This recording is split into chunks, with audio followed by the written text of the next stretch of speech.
Many years ago, Steve, a friend from New York City, visited my home in Washington state. He was intent on experiencing the western pheasant hunting I had been bragging about because we don't have wild ringnecks where I come from, he said. The morning after he arrived, Steve and I and Mark, a friend of mine from Idaho, headed south toward one of my favorite hunting spots in Whitman County. On the drive, Steve explained that the only pheasants he had ever hunted were on a game preserve where the shooters walked on paths and the dogs worked the cover to each side.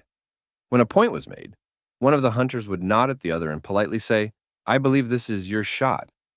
I could feel Mark grinning from the back seat. "Well, that's not exactly the way we do it here," he said. "There's a lot of walking, and we spend a fair amount of time trying to keep up with the dog." We eventually left the blacktop and wound down a series of gravel roads and then turned onto a dirt track that snaked upward along a field of wheat stubble where a green and white Washington Department of Fish and Wildlife sign said, "Free to hunt."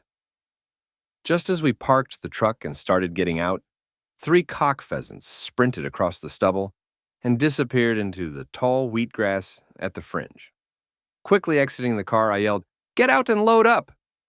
The back door blew open as Mark bailed out behind my old spaniel Gus, who had seen the birds, too. Shoving shells into my 20-gauge double, I trotted across the stubble toward the cover on the left, while Mark and Gus headed right to where the birds had disappeared. We hit the cover at the same time, 100 yards apart, then began working towards one another. It was perfect. 3 roosters flushed almost as one, 2 heading toward Mark and 1 curling back over me. My pheasant dropped stone dead in the stubble, and Mark's enthusiastic shout announced he had grassed one as well.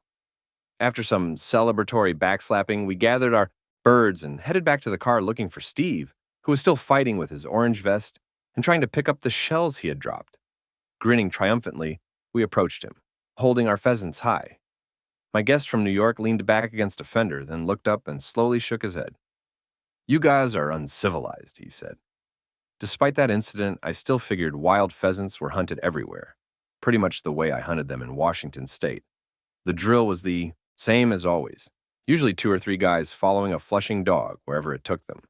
Except when sprinting to catch up to a birdie dog and a running pheasant, they slowly walked a haphazard route from cover to cover.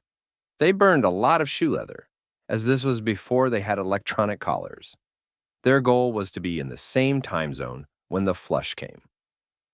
This was what I knew of pheasant hunting until I went to South Dakota. The trip was the culmination of some extensive research. I knew South Dakota had plenty of pheasants, and there was also lots of public land, which is what I intended to hunt.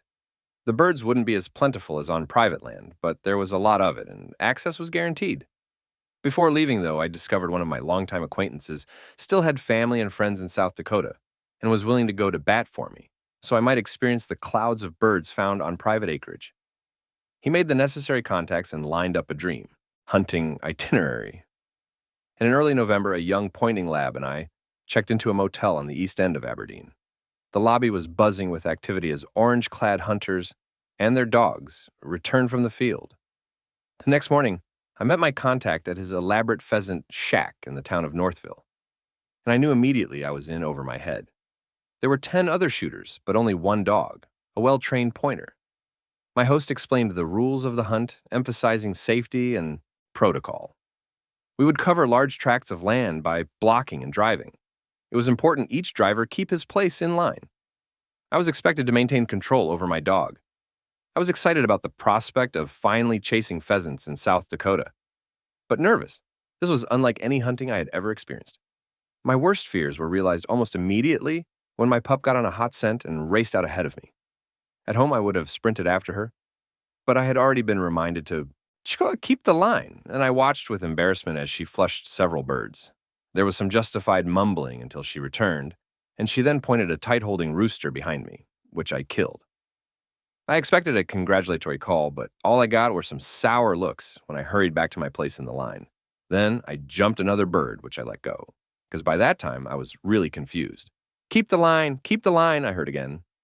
As best I could determine, the object on a pheasant drive was not to shoot the random pheasant, but to push dozens of them to the blockers at the end of the field. Then a rooster got up just out of range, and again, forgetting protocol, I briefly sprinted forward as I had been wired to do. "Get back in line," A man at the end of the line growled, "Control your dog!" I was miserable. I thought about my friend from New York. Perhaps he had been right. Perhaps I was uncivilized. I took my place again in the long line of flushers. Nevertheless, the next day I would hunt public land. Provincial me and my puppy-dumb lab. We wouldn't see nearly the birds, but a bad day in South Dakota is better than a good day anywhere else.